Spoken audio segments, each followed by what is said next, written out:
Jogendranagar rail station থেকে বিপুল পরিমাণ গাঁজা সহ দুজনকে গ্রেপ্তার করল পূর্ব থানার পুলিশ।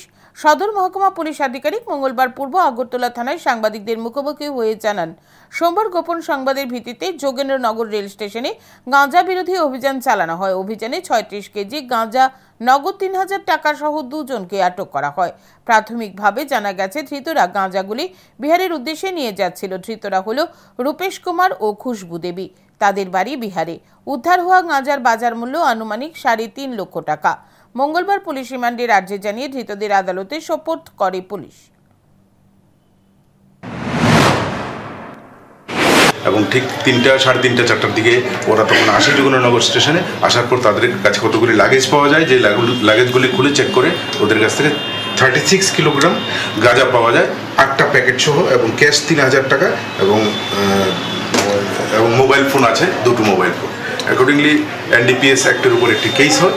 তাদেরকে আজকে আমরা কোর্টে পাঠাবো